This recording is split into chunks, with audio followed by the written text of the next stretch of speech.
Hola a todos, un saludo muy especial a todos nuestros oyentes y seguidores del programa de radio Generación Empresa de la Facultad de Ciencias Empresariales, que se transmite los días lunes y viernes por el dial 14:30 AM Uniminuto Radio, por www.uniminutoradio.com.co y que también forma parte de la parrilla de transmisión del canal de YouTube.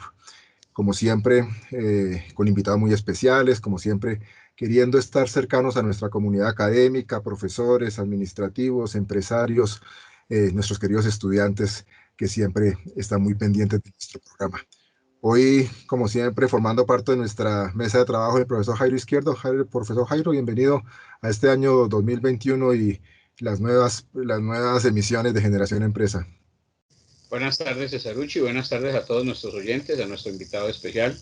Qué bueno volver otra vez en las ondas sonoras de Uniminuto Radio. Bienvenido. Y también el profe Jairito ya lo conoce nuestra audiencia, tiene un personaje muy especial que queremos mucho dentro del programa que se llama el Cuchito. ¿Cómo le fue Cuchito de vacaciones? ¿Ya lo vacunaron? Usted está priorizado, ¿no? Mi hijito, yo estoy priorizado, pero eso todavía no llega. Yo creo que la mía venía en tortuga. Pero bueno, algún día confiando en Dios nos salvamos. Ya pasamos lo más, ya no nos morimos con el COVID. No como su merced, pero bueno, ya nos salvamos. Casi se muere, es el director del programa del COVID, pero gracias a Dios aquí estamos. Gracias por la solidaridad que expresaron todos cuando supieron de mi enfermedad. Hoy tenemos un invitado muy Que mi especial, Dios no escuchó mis oraciones, y si no, me imagino, sí.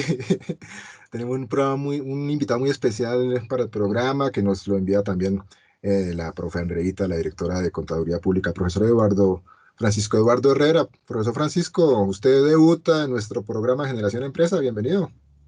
Muchas buenas tardes a toda la audiencia y gracias por la invitación. Saludo especial a los Augustos, a César Augusto y a Javier Augusto. Para mí es un placer estar aquí con ustedes, mis amigos. Qué bueno, profe Francisco, bienvenido al programa. Profe, ustedes nos propusieron desde Contaduría un tema muy especial, una mirada al desarrollo de la Ley 1314 de 2009. ¿Por qué la importancia de ese tema, profe Francisco? Por favor, explíquenos un poquito a nuestra audiencia.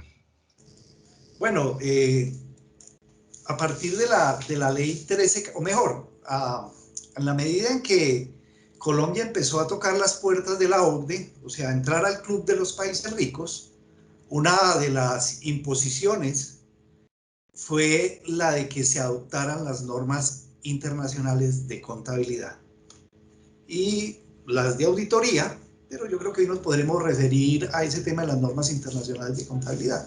Entonces, eso lo hizo mediante la ley 1314 de 2009, en la cual, y es un tema de inversión extranjera, o sea, los dueños del dinero en el mundo, que lógicamente son uno de los grandes benefactores, o mejor, los benefactores de la IASB, que tiene su sede allá en Londres, quien dijo que había que garantizar como la uniformidad de esa información para todos los países donde esos capitales llegaban a ser inversión extranjera.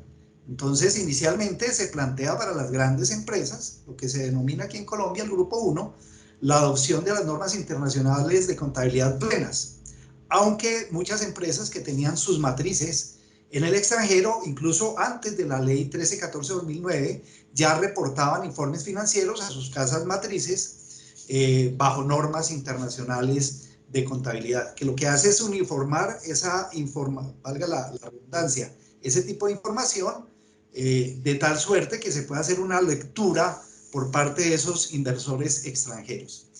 Lógicamente, dentro del contexto colombiano y la amalgama de las empresas que hay en Colombia, esas grandes empresas, esto es un dato reciente de la Administración de Impuestos de esta mañana, que estuvimos precisamente en la celebración de lo que hemos denominado el mes del contador del programa de Contaduría Pública Uniminuto. El 6%, el 2% son grandes empresas, el 4% son medianas y el 94%, ese otro 94% es 73 micros y 21 pymes. Lógicamente, todas esas empresas tienen que generar una información financiera.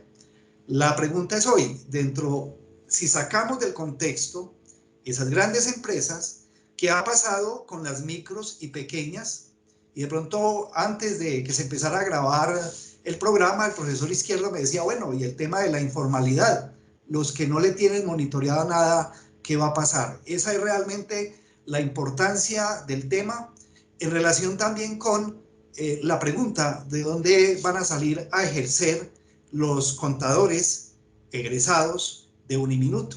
Y realmente pues uno desearía que estuvieran allá en ese 6% de grandes empresas, pero realmente donde está el mercado es en ese 94% de micros y pequeñas empresas. O sea, es un tema importante en la medida en que el impacto de un programa se mide es en relación con los egresados, dónde van a salir a ejercer, dónde sea. No sé si logré como ilustrar el tema de por qué la importancia, César Augusto. Claro que sí. Profe Francisco, antes de darle la palabra a mi querido Cuchito, eh, usted que es experto en el tema y en este mes que hemos estado celebrando el Día Internacional del Contador Público, cuéntenos un poquito la historia de la profesión aquí en Colombia. Pues yo esto lo tengo dividido como en tres grandes momentos, con la aparición de la ley 145 de 1960, en la cual se reglamenta la profesión del contador público. Con anterioridad a esa ley existe un concepto que es el contador público autorizado, que las personas, y pues como nacen todas las profesiones desde la parte empírica, las personas que venían ejerciendo, incluso algunas profesiones como economistas, la superintendencia de sociedades era la que les generaba el título de contador juramentado, y había pues todo un tema de rito, y ahí nace el tema del contador juramentado, que con la misión Kemmerer y empieza a llegar la inversión extranjera en Colombia, pues se necesitan como el tema de los principios de contabilidad. Eso es antes de la ley 145 del 60. Ya con la ley 145 del 60 aparecen dentro del contexto dos tipos de contadores. El contador autorizado, lo que denominan, hay un periodo de transición, o sea, en los que venían ejerciendo la profesión, les dan como alrededor de 2 años para que tramiten los permisos ante la Junta Central de Contadores, que ya existía desde el 53, y a ellos les dan el título de contador autorizado. O sea, en las tarjetas profesionales aparece el raya A.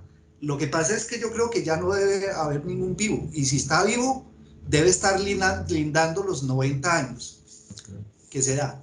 Y a partir de allí, pues ya se exige que para poder obtener el título de contador y lo otro que es la tarjeta profesional de contador, se necesita que se haya cursado el programa en una institución universitaria, la primera que aparece en la Escuela Colombiana de Comercio, que hoy es el programa de Contaduría Pública de la Universidad Nacional. En términos de privadas, el primer programa que aparece en el contexto es la de la Universidad Jorge Tadeo Lozano. Entonces, para poder ejercer como contador, se requiere uno el título de una universidad, pero a su vez sacar una cosa que llama la tarjeta profesional ante la Junta Central de Contadores, que hay que cumplir algunos requisitos, entre eso el de tener un año de experiencia técnico-contable. En ese devenir, por allá en 1975, o sea, todavía no está el otro hito, que es la ley 43 del 90, que ese es como marca claramente como los escenarios, los puntos de quiebre que ha tenido la profesión, el ejercicio de la profesión en Colombia.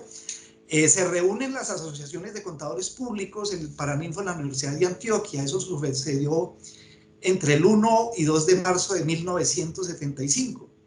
Y lo que sentían esos contadores públicos nacionalistas eran que le estaban quitando el empleo a los trabajadores, a los contadores colombianos. Que el ejercicio de la profesión a nivel de auditoría estaba en las 8 grandes firmas de auditoría que estaban en el país y traían, importaban gente de afuera, y el contador formado aquí en la universidad de aquí quedaba viendo un chispero. Entonces ese día se reúnen, ¿sí? Se reúnen en defensa del trabajo. De hecho es el contador nacionalista, es el contador colombiano que se ha perdido, como sea. Y de ahí nace esa celebración del 1 de marzo del Día del Contador Público allá en 1975 con gremios, y en este momento ya las personas o los contadores que estuvieron en el momento también ya, algunos ya han fallecido y otros ya están pues con una edad avanzada, pero ese es el nacimiento real de la celebración del 1 de marzo del Día del Contador. Qué bonita historia, mijito.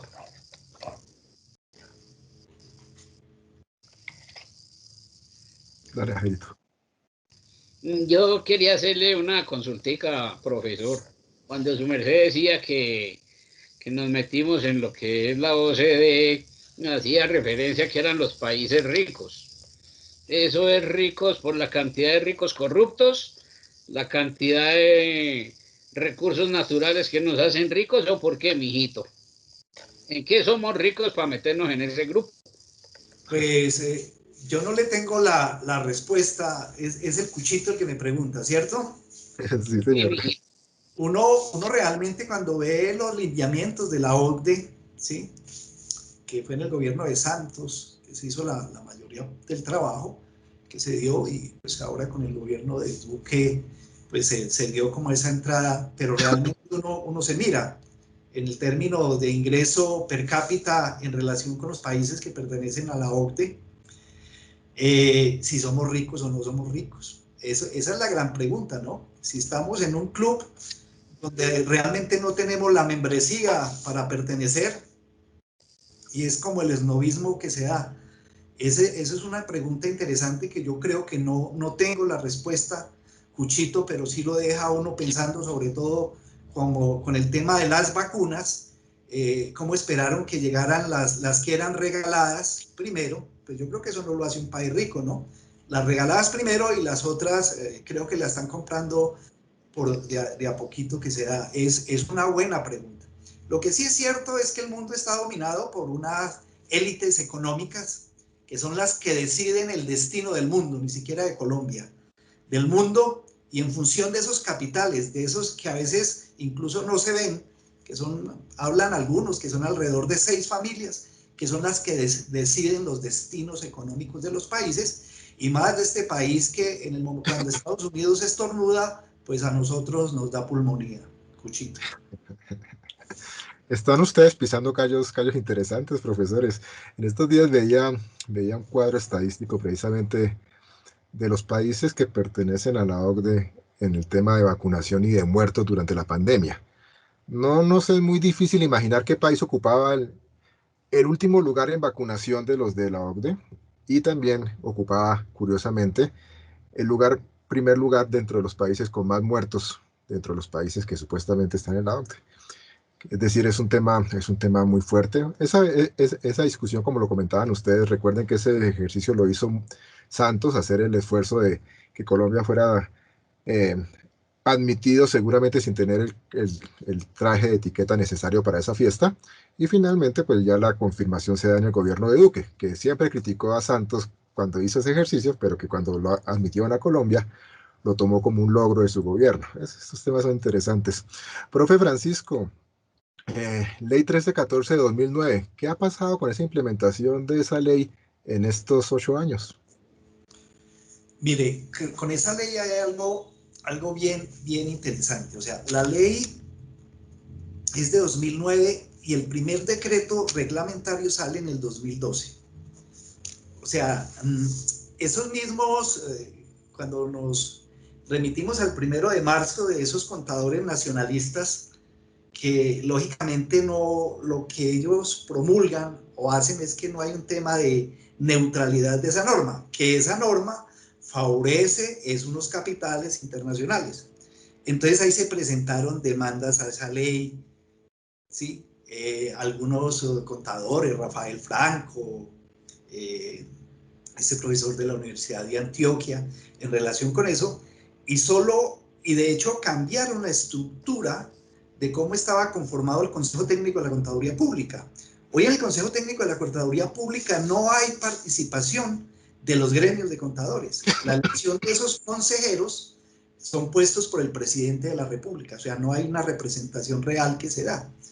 Y hasta que no hicieron pues todo ese manejo interno que se dio allá, no salen esos primeros decretos reglamentarios. Y el primer decreto reglamentario que aparece, que es el anexo 1 del decreto 2420-2015, que se subsume, creo que es la palabra correcta, todos los decretos que han salido, es precisamente para las grandes empresas, o sea, para las inversiones sucursales de empresas extranjeras que están en el país, que son el grupo 1.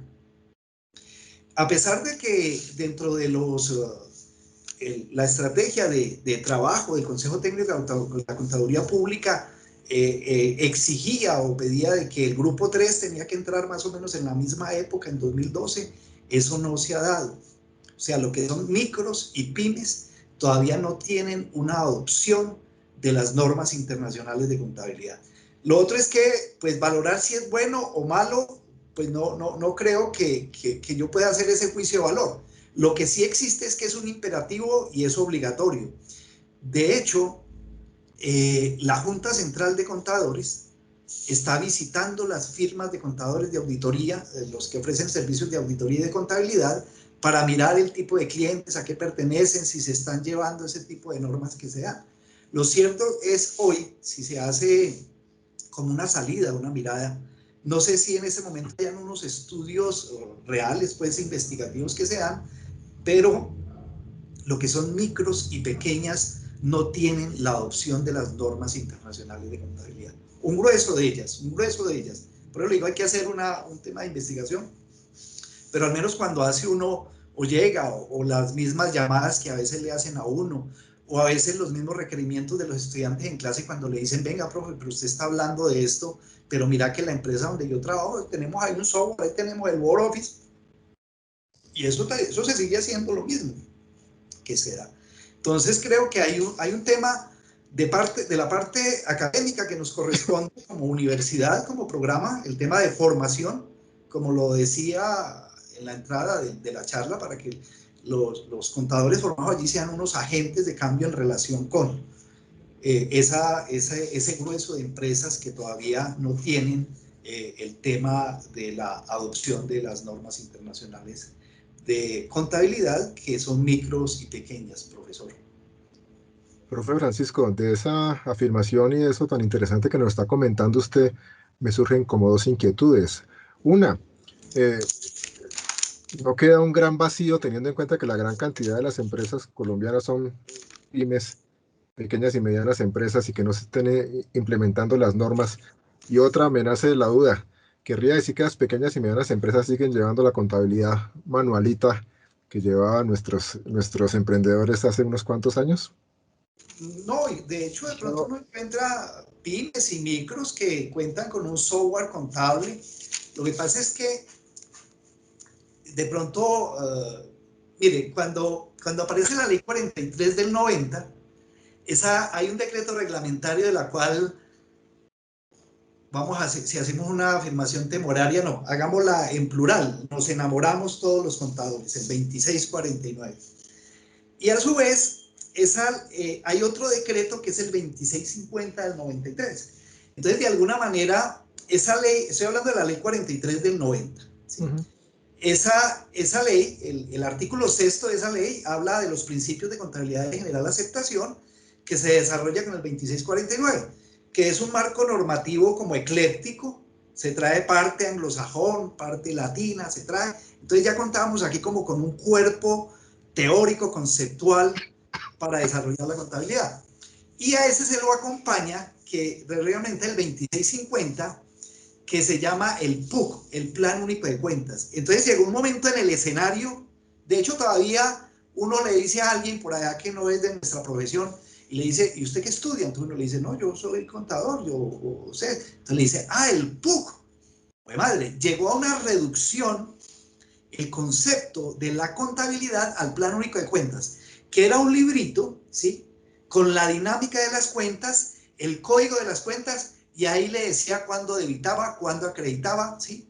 Entonces llegó como a una, ¿cómo llamamos eso? Un deterioro tanto de la contabilidad como de la contaduría en relación, porque ni siquiera fue el 2649, fue el 2650.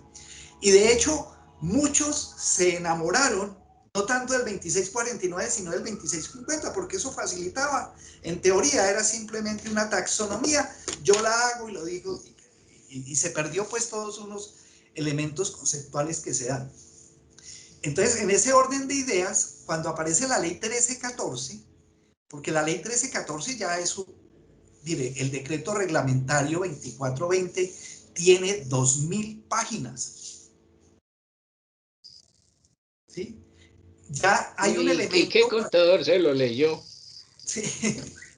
Y para contestarle, entonces, la gente o las empresas, mejor, venían desarrollando su contabilidad en función del 2650, un plan único de cuentas.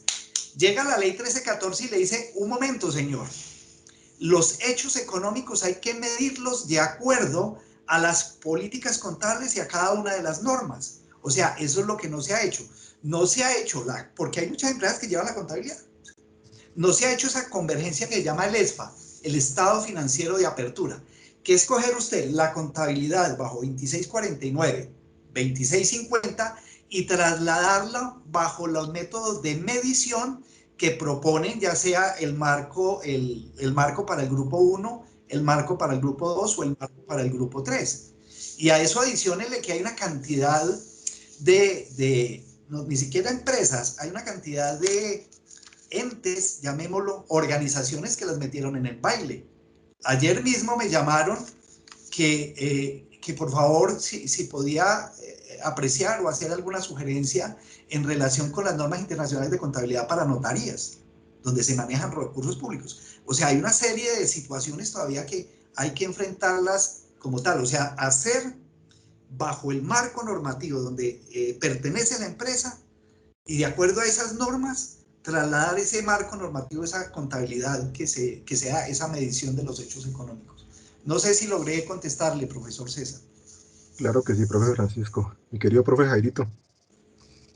El profe Francisco dice algo, hace referencia a esas normas, se habla del ESMA, y por las características que le da, a mí me suena es como al SMAT, pero para las empresas.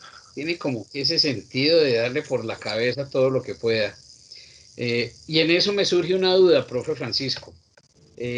Toda esa normatividad, todo ese anclaje, andamiaje, engranaje de normas para llevar eso orientados a esos porcentajes que su merced decía al principio del programa,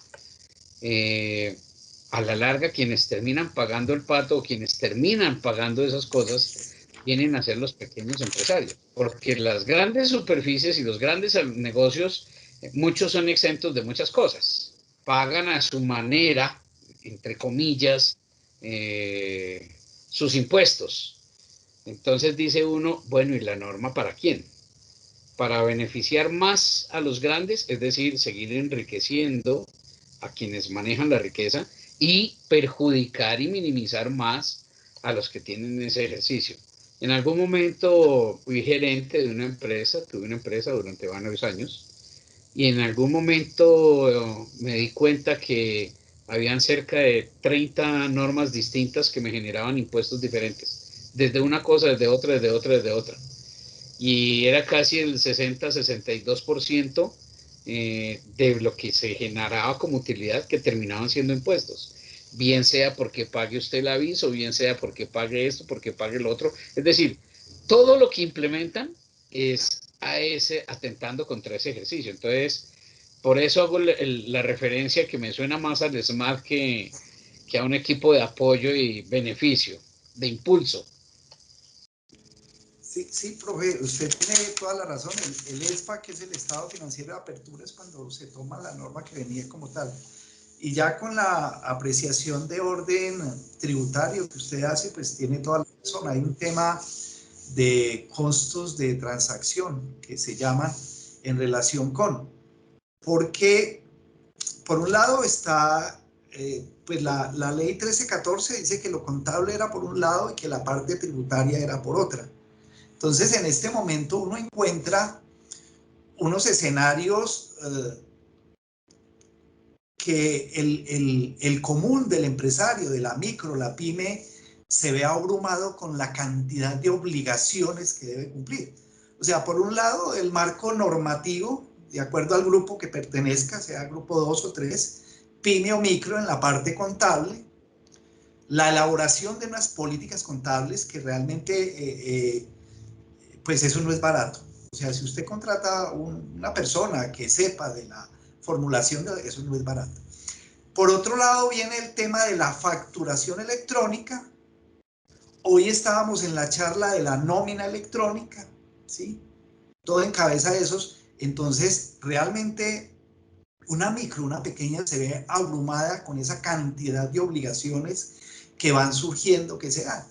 Podría pensar uno que el régimen simple de tributación podría como alivianar un poquito de eso, pero igual, si la micro, la pyme, no tiene un asesor tributario que le muestre las bondades que de pronto se pueden dar dentro de ese régimen simple de tributación, pues el que está entre la espada y la pared definitivamente es el empresario que está surgiendo, que está dando, o sea, generando ahí la empresa, desarrollando una actividad, profesor Izquierdo.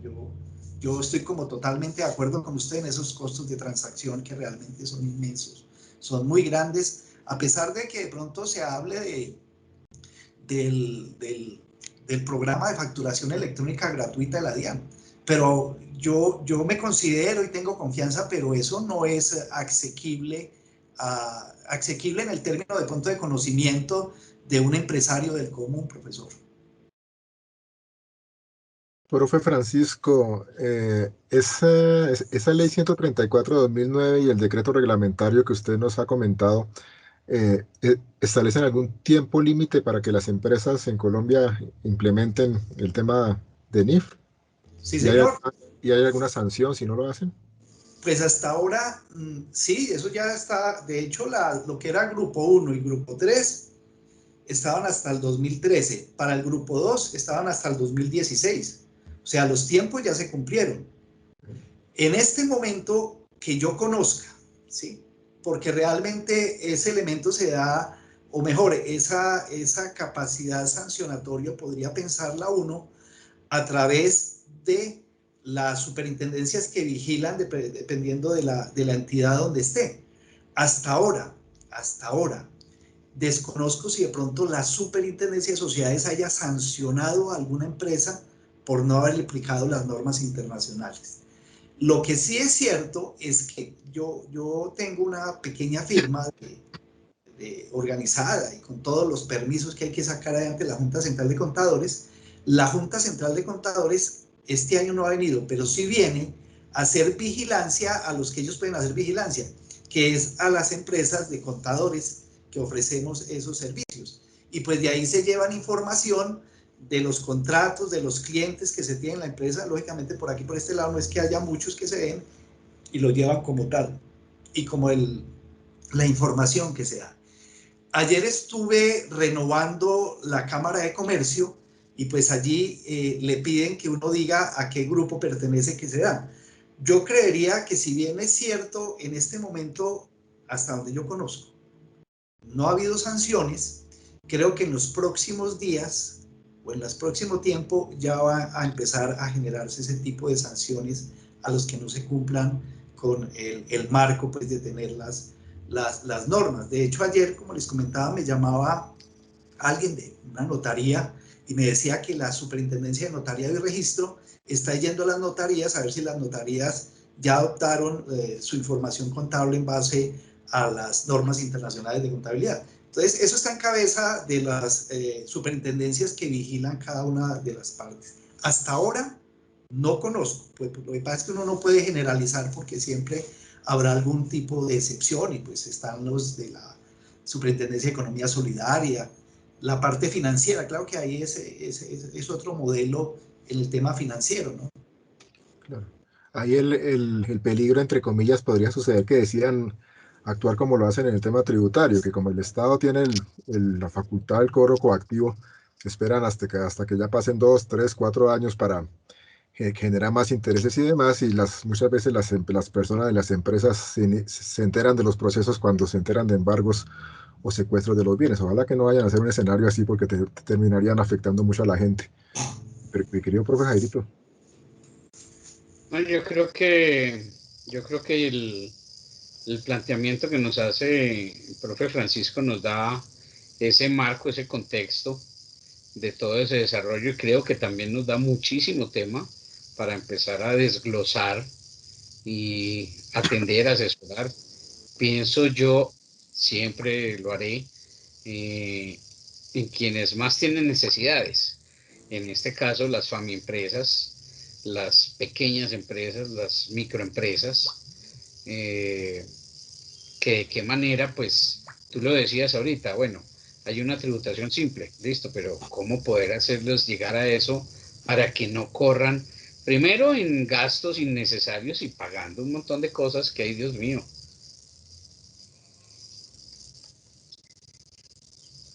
Y pues lo que le comento, o sea, hay algunos beneficios, pero al común del empresario le es difícil. Pues a veces le es difícil hasta pagar un contador, ¿sí?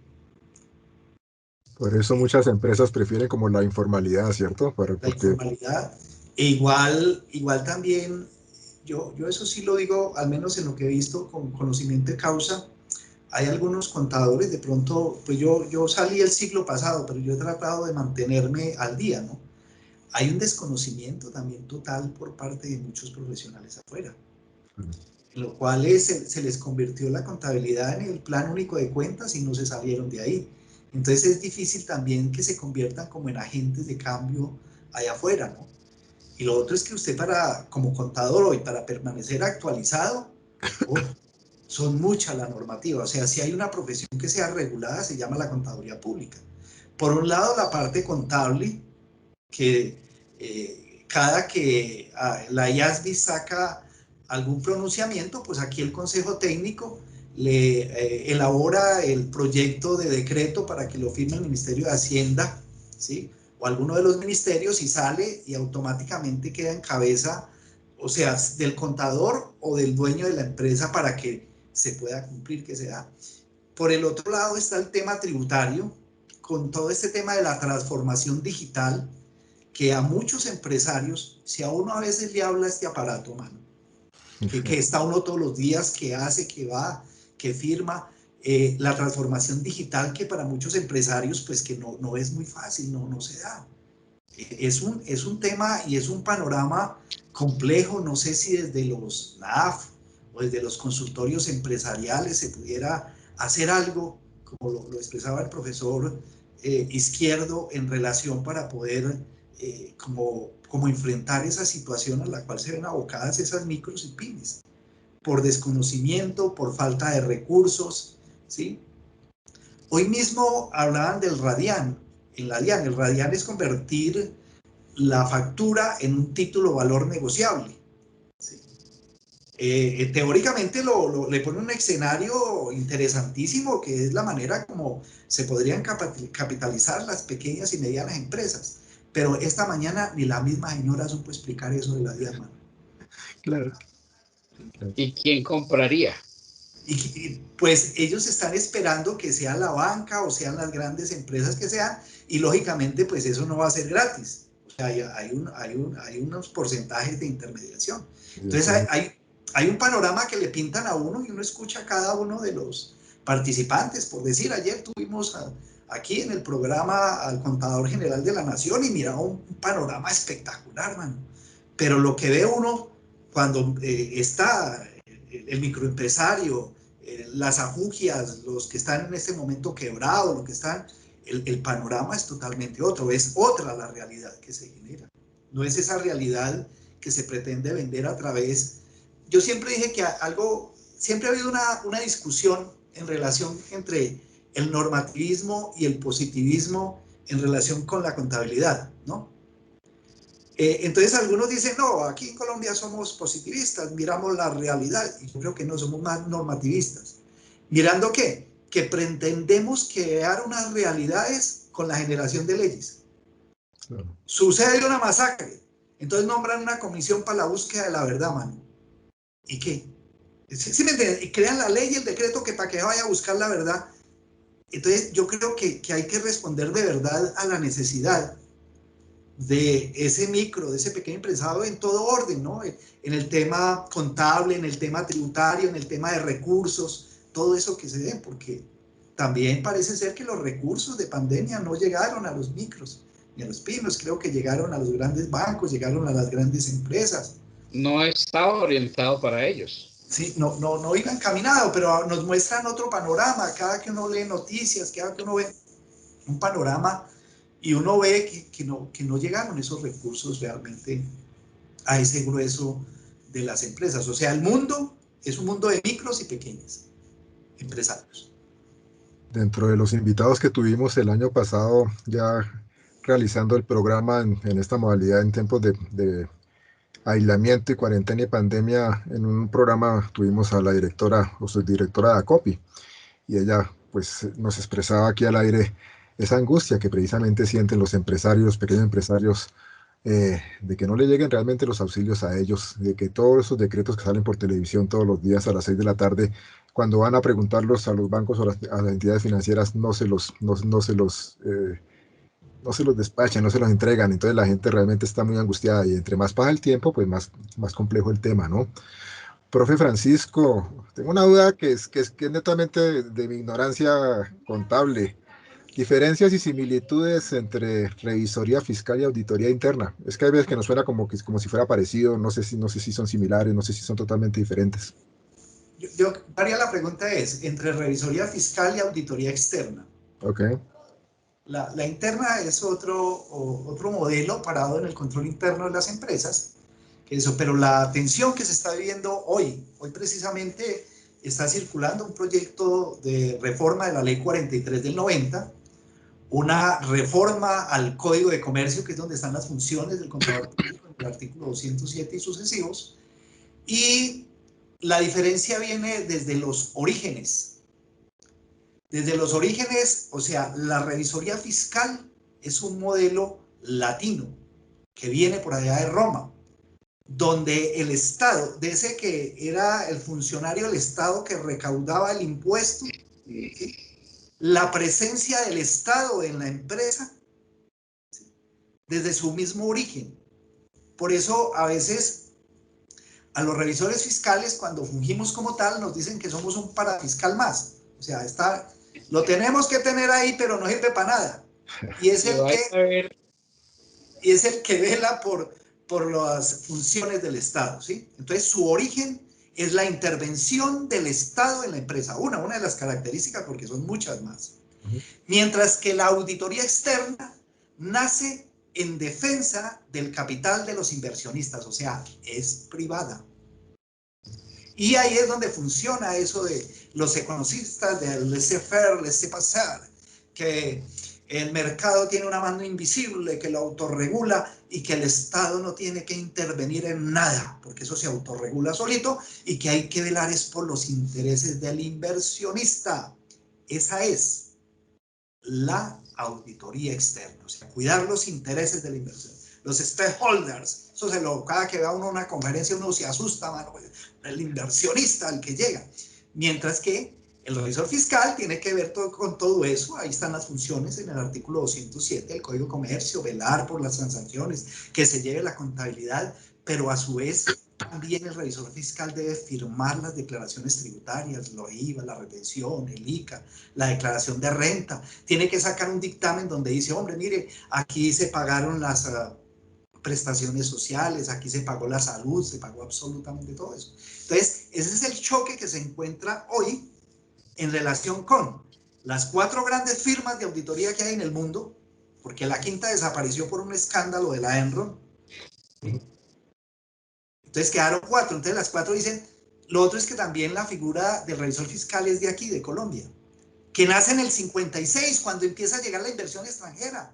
Y dicen, ¿pero qué hacemos? ¿Cómo cuidamos la inversión extranjera? Y nombran al contador, esos contadores autorizados, para que sirvan de revisores fiscales que se den. Entonces aquí encuentran la tensión, es una figura colombiana, aunque algunos hacen unas similitudes con el comisario, con unas figuras en Venezuela, con otras en Argentina, algunas venezolanas, pero una figura, pero está dado desde el Código de Comercio, que a pesar que vela por los intereses del empresario, pero que también es una figura o los ojos mejor del Estado en la empresa. Esa es una de las divisiones. Origen latino, origen anglosajón, y lógicamente eso daría para hacer un programa espectacular, profesor César Augusto.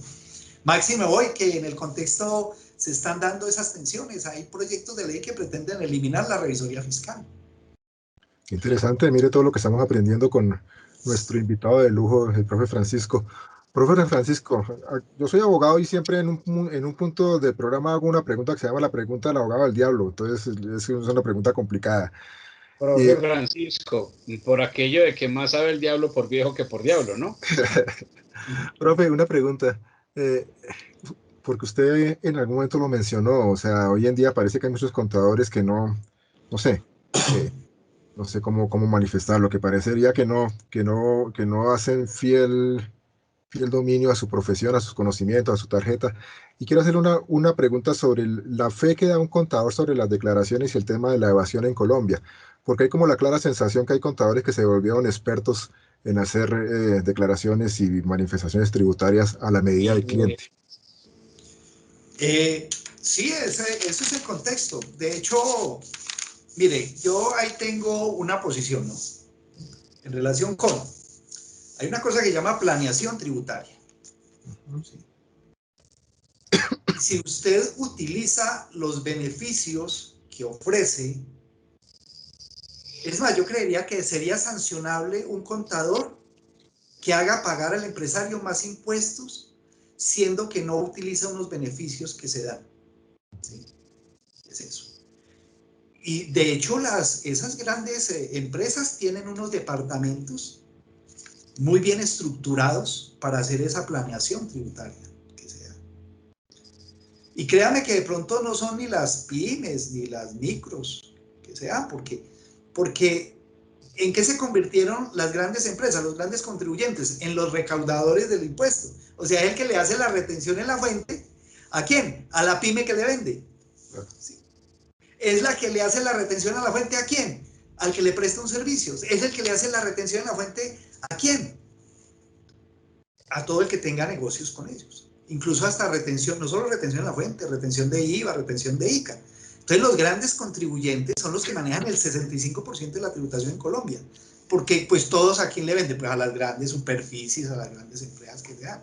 Le hacen la retención en la fuente de los salarios que pagan. ¿Sí? Que se dan.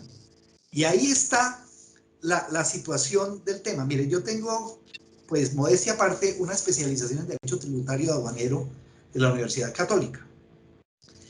Y cuando yo ingresé de la corte, que yo salí, el 80% eran funcionarios de la DIAN. Y yo la verdad creí que iba a haber un nivel altísimo, ¿sí?, de aportes.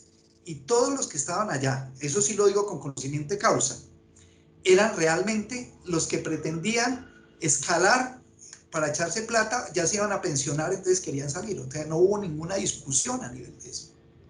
¿Quiénes dieron las grandes discusiones? Los de las mesas o departamentos tributarios de las grandes compañías, que también ahí tenían asiento. Y pues yo que estaba ahí como en la parte académica y manejaba algunas cosas que se dan. Entonces hay un tema de evasión, pero yo creería que aquí hay un tema más de corrupción, ¿sí?, que a veces se trata de matizar. Des en cuenta que la DIAN, cada que saca los presupuestos de recaudo, los cumple con lujos de detalles. Porque claro, es que, mire, si usted mira la contabilidad, mano, eso es como una gran partida doble, ¿sí? Si usted llega y tiene aquí un gasto que se va a deducir, pues usted a ese gasto tuvo que haberle hecho retención en la fuente con la información exógena. Entonces yo creería que ese proceso de evasión o de elusión hay que mirarlo con lupa, y yo soy partidario de que en las empresas se utilice todo lo que hay en el tapete en beneficio de. Claro. Ah, que el legislador se equivocó. ¿Qué es lo que dicen ustedes los abogados? ¿Cuál de todas?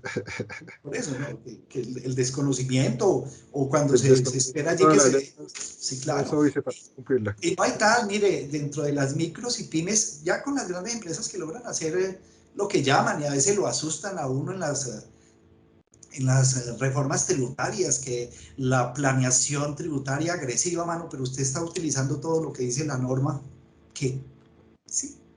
Y a los pequeños y medianos, pues las grandes empresas le están haciendo las retenciones que ese fenómeno hay que mirarlo con los detalles. Yo me iría más por el tema de la corrupción, okay, de las grandes empresas, ¿no? El caso de esta empresa de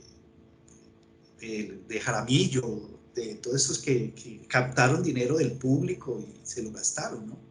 Interbolsa, ¿sí? Ahí la pregunta es, bueno, ¿y dónde estaba el revisor fiscal? ¿Dónde estaban? Están tranquilamente en España. Y creo que era una de las 4 grandes firmas la que le manejaba el tema de revisoría fiscal, ¿no? Claro. ¿Y dónde están? ¿Dónde están esos, no? ¿Dónde están? O la misma corrupción dentro del Estado, ¿no? Que se pagan cuotas políticas con contratos. Yo creería que la discusión va un poquito más allá, sino que es que aquí en Colombia se tiende a poner cortinas de humo, ¿no? Y pues a veces lo hacen sentir a uno culpable y dice, oiga, verá, ¿será que yo me estoy robando el impuesto? ¿Qué hola? Es tanta la cosa, se siente uno como culpable y Claro. no hay tal, no hay tal. Eso hay que mirarlo ahí con beneficio inventario. En la economía y en la administración, dado ese salvajismo del capitalismo, donde se están generando una brecha inmensa, diría yo hoy, casi que imposible de cerrar nuevamente entre esos grandes productores, economistas, capitalistas, bueno, el nombre que le quieras poner. Tú hablabas de 4 personas en el mundo, está el grupo de los 42, 43 multimillonarios, bueno, en fin. Y en ese ejercicio, tanto la economía como la administración empiezan a plantear una serie de nuevos lineamientos para que se humanice. Entonces, la economía hace 50 años, con Smith, 40 años, planteaba la economía a escala humana, porque empezaba esa brecha, ese ejercicio, y encontramos otros tipos de economías, como la economía solidaria, como la economía del bien común. En la administración también encontramos ese ejercicio. Hoy, por ejemplo, hablamos de la felicidad como un factor del desarrollo organizacional. En la contaduría hay esa línea también, es decir, hay como los que, oiga, un momentico, no es solamente la riqueza, sino que la contaduría debe aportar a lo social. En este momento hay 3 líneas o corrientes en la contabilidad, hablemoslo ya general. Está la corriente principal, está la corriente interpretativa y está la corriente crítica. Lógicamente la que predomina en el mundo pues es la corriente principal, la que habla de todas esas normas internacionales de contabilidad, de auditoría, que a rajatabla hay que aplicarla en cada una de las empresas que se dan.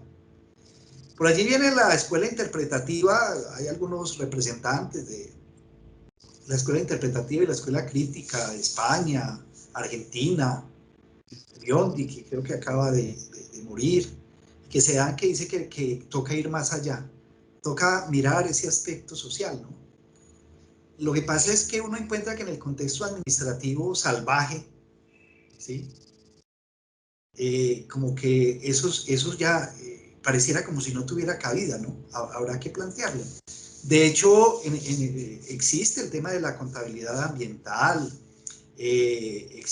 para cuidar los recursos naturales que se dan. Hay unos informes los informes GRI, que yo siempre he dicho que las grandes empresas lo hacen es como por cumplir, ¿no? De no daño al medio ambiente que se da. Incluso yo creería que hasta hoy tocaría replantear todos esos indicadores financieros con que fuimos formados usted y yo, profe Izquierdo, ¿no? Todos esos indicadores de liquidez, todos esos indicadores que se dan, que si mejor dicho, que si eso no produce rentabilidad, no da, pero es que estamos acabando con la casa común, estamos acabando con el mundo, ¿sí? Algo de lo que plantea la economía del bien común. Sí, claro. Que esos indicadores empresariales tengan otro sentido. Entonces ahora le hablan a uno de que del salario emocional, que del gusto humano, pero decía en estos días en una charla de un profesor de la Nacional, dice, pero nos hablan de todo eso, pero hoy hasta el sagrado derecho a ser explotado se acabó, porque no hay trabajo, hermano. ¿Sí? Sí, el sagrado derecho a que usted lo explote no hay, porque no hay trabajo, no hay que hacer. Entonces, los contratos ya son de 4 meses, de 3 meses. Que se dan, y eso se lo venden a uno como la gran, no, es que te va a pagar por la labor que haces, porque no sé qué, porque el mundo cambió, se hizo, no, estamos como romantizando la explotación, estamos romantizando una serie de cosas. Claro que hay que pensar. Y denos las gracias por darle trabajo, ¿no? Sí, claro, y gracias, y pues usted, bueno, eso será tema de de algo otro que se dan, porque empiezo a decir, yo me caracterizo por decir lo políticamente incorrecto, y a veces eso políticamente incorrecto hiere oídos o hieren intenciones. Tiene susceptibilidades. Aunque acá en Sí, este programa, la verdad, solemos también ser muy políticamente incorrectos, ¿verdad, profe Jairito? deberíamos Y, ponerle así, políticamente incorrecto, sí, claro, y entonces, hemos, y hemos hecho crecer mucho la audiencia precisamente por eso, por ser capaz de mantener, de manifestar posiciones que creemos que deben tener voz. Profes, entonces el tiempo en radio se nos pasa volando, se nos pasa muy rápido, más cuando estamos entre amigos y con un tema y con un profesor tan agradable como el profe Francisco. Siempre finalizando el programa, el profe Jairito ya lo sabe, el profe Francisco, les pido a mis invitados y a las personas que estén de la mesa de trabajo que le envíen un mensaje de optimismo a nuestros oyentes, a nuestros estudiantes, profesores, administrativos, empresarios, emprendedores que siempre están escuchando este programa. Más en estos tiempos que siguen siendo difíciles, más en estos tiempos en donde muchos de nuestros amigos, profesores, estudiantes y demás han tenido pérdidas personales en vida de sus familiares, han tenido quiebra de empresas y demás. Es muy importante que escuchen un mensaje de optimismo y un saludo final de ustedes. Profe Jairito, porfa. No, la invitación a cuidarnos. Es claro que si miramos hacia afuera de nuestras fronteras, esa tercera ola, como la han querido llamar, pues tiene su impacto. Tiene en Europa y en la parte de arriba de Europa países encerrados como hoy está Noruega. Eh, entonces no es de que nos confiemos y que ya por eso volvamos a la fiesta y relajémonos en el tema, no, cuidémonos. Y en la lucha, siempre en la lucha, no hay de otra. Gracias, profe. Profe Francisco, su mensaje final. pues mi mensaje va a las personas que yo más quiero. Mi proyecto de vida en algún momento decidí que era la docencia combinada con el ejercicio profesional de esta hermosa carrera que se llama Contaduría Pública. Y lo decidí hace rato que ese es mi proyecto, y lógicamente uno escucha, yo los denomino los profetas del desastre. Los profetas del desastre, que pululan por todo lado, son los que dicen que la contaduría pública se va a acabar. Y yo lo que noto en el contexto es que cada rato nos fortalecemos más. Lógicamente, de pronto el tema ese del plan único de cuentas, de ya la información se toma en la fuente, que se dan. Entonces la invitación es a estudiar, a mirar toda esta normativa, que no nos quedemos simplemente con lo que nos dice. Ahí hablo de mí como profesor, o sea, que no me crean lo que yo les digo, sino que vayan allá a los documentos fuentes, que esta es una carrera preciosa, que es una carrera hermosa, ¿sí? Y al menos yo soy un ejemplo, lo que yo soy hoy se lo debo a esta magnífica carrera, lo que yo hago, ¿sí? Siempre aplicando la parte crítica que se den, y el programa de Contaduría en un Minuto se está transformando, vamos para allá, trabajando cada uno de esos elementos, y ese es, que no desfallezcan. Uno a veces en las clases se encuentra personas ya desmotivadas por diferentes factores, por la pandemia, por el trabajo, que se ve que no se desfallezcan, que vale la pena. Mi mensaje es a ellos, a los que más quiero, a los estudiantes, profesor. Qué bueno. Me uno al mensaje del profe Francisco, de mi estimado profe Jairito. Un saludo muy especial a todos nuestros oyentes. Sigan luchando, sigan avanzando, sigan creciendo en sus proyectos de vida. Felicitaciones por estar este semestre de nuevo en la universidad con gran esfuerzo, a pesar de este año loco que ya llevamos, pero estoy seguro que vendrán tiempos mejores. Eh, Como siempre, Generación Empresa, 14:30 AM lunes y viernes, www.uniminutoradio.com.co, canal de YouTube y redes sociales. Un abrazo para todos, Dios los bendiga y nos vemos y nos escuchamos en nuestra próxima emisión. Cuídense mucho.